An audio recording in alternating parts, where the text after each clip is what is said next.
Mais il règne en maître. Mes amis, vous devez sécuriser votre bouche. Ce n'est pas tout ce qu'on vous donne qui est bon à manger. Ce n'est pas tout ce qu'on vous donne qui est bon à boire. Vous devez apprendre à dire non. Vous devez apprendre à dire ça suffit. Vous devez apprendre à dire je ne consomme pas ceci. Salut les amis, bienvenue à cette nouvelle vidéo qui n'est qu'une continuité des vidéos précédentes qui toutes parlent des 17 portes d'entrée démoniaques. Aujourd'hui, nous allons nous appesantir sur la bouche. Qu'est-ce que la bouche? La bouche est le premier segment du tube digestif. Elle permet notamment la respiration et la phonation. En parlant des 17 portes d'entrée démoniaques, c'est la première partie de cette approche définitionnelle qui retiendra toute notre attention. Car, comme vous le savez, le monde a été détruit à cause du manger ou de la mendication. Lorsque nous lisons Genèse chapitre 3, à partir du verset 11, l'Éternel s'approche de l'homme et lui pose cette question. Qui t'a dit que tu es nu? As-tu mangé de l'arbre dont je t'avais interdit de manger?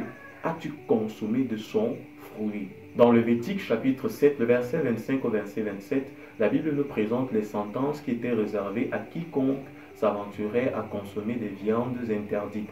Et dans le même livre, au chapitre 11, le verset 4 au verset 47, la Bible nous présente les animaux purs et des animaux jugés impurs par la loi mosaïque. Vous devez savoir ceci, en tant qu'enfant de Dieu, Jésus-Christ nous a libérés des contraintes de la loi qui faisaient de nous des étrangers et donc des animaux astreints à leur plus bas instincts et préoccupés essentiellement par le manger et le boire. Lorsque nous lisons 1 Corinthiens chapitre 2, le verset 14 au verset 15, la Bible dit de nous que l'homme animal ne peut recevoir les choses de l'Esprit de Dieu. Elles sont une folie pour lui. L'adversaire est au parfum de cette parole. C'est pourquoi il vous enferme dans l'amour du manger et du boire. Car instinctivement, c'est vers cela que se dirigent les désirs de l'homme animal. Il faudrait vous souvenir que c'est à cause du manger qu'Ésaü perdut son droit d'aînesse. À cause d'un plat de lentilles, à cause d'un désir primaire, il a vendu son droit d'aînesse à son frère cadet. Par ignorance aujourd'hui ou par convoitise, les jeunes filles perdent leur virginité, leur destinée, leur étoile à cause d'un morceau de poisson ou d'une simple petite biérette. Combien de sugar daddy ont le contrôle des destinées, des étoiles et des vies des jeunes filles, y compris de nos sœurs dans les communautés chrétiennes aujourd'hui? Proverbe chapitre 13 verset 3 nous dit que celui qui contrôle sa bouche contrôle son âme. Savez-vous que l'argent gratuit des sugar daddy que vous contrôlez leur donne un accès libre, une capacité à pouvoir décider spirituellement sur vous et de contrôler votre âme? Le savez-vous véritablement? Les fellations qui vous imposent ont un but satanique, le savez-vous? Déposer en vous des esprits lubriques, des esprits de dévergondés et de chiennes. En avez-vous seulement conscience? Mes sœurs, savez-vous que les défécations représentent symboliquement la mort et que même les consommer avec en contrepartie une perception d'argent engendre toujours la mort? Cette mort qui peut être psychologique, spirituelle, émotionnelle, mentale, morale et même intellectuelle. Cet argent que vous prenez vaut-il l'énergie vitale et même spirituelle que ces sugar daddy puisent en vous? Cet argent que vous mangez soi-disant gratuitement vaut-il le prix de votre âme? Retrouvons le bon sens, mes frères. Regardez comment Bacchus crête ses adorateurs. La bouche qui leur avait été donnée pour proclamer l'évangile est devenue la bouche par laquelle ils boivent et consomment toutes les sortes de liqueurs fortes. La serrure n'est plus entre leurs mains. C'est l'adversaire qui désormais y règne en maître. Mes amis, vous devez sécuriser votre bouche. Ce n'est pas tout ce qu'on vous donne qui est bon à manger. Ce n'est pas tout ce qu'on vous donne qui est bon à boire. Vous devez apprendre à dire non. Vous devez apprendre à dire ça suffit. Vous devez apprendre à dire je ne consomme pas ceci, je ne mange pas cela. Parce que vous êtes enfant de Dieu.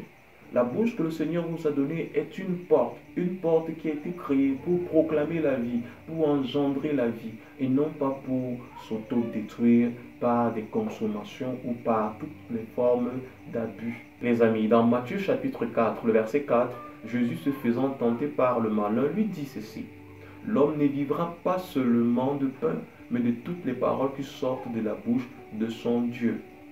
Le racheté ne doit vivre que des paroles qui sortent de la bouche du racheteur. Il faudrait recourir aux paroles de celui qui vous a sauvé afin que votre bouche soit une bouche qui sauve et non pas une bouche qui se noie dans toutes les formes de gloutonnerie et d'ivrognerie. Les amis, seule la parole de Dieu peut vous prémunir contre toutes les tentatives d'excès de manger et du boire, telles que déclinées selon 1 Pierre, le chapitre 4, le verset croit. Le Seigneur ne vous a pas donné cette bouche pour qu'elle vous serve à chanter de la musique profane, encore moins pour que vous soyez un consommateur invétéré des stupéfiants.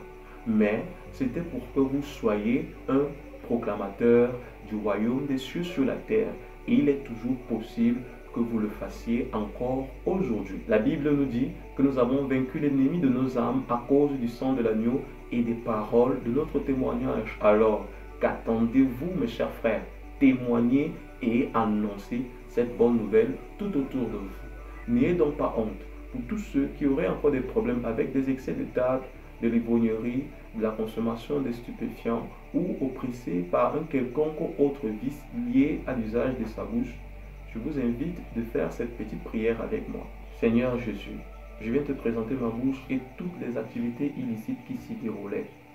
Les abus, Jésus, sur l'alimentation, les abus en termes de consommation de l'alcool et même les produits stupéfiants.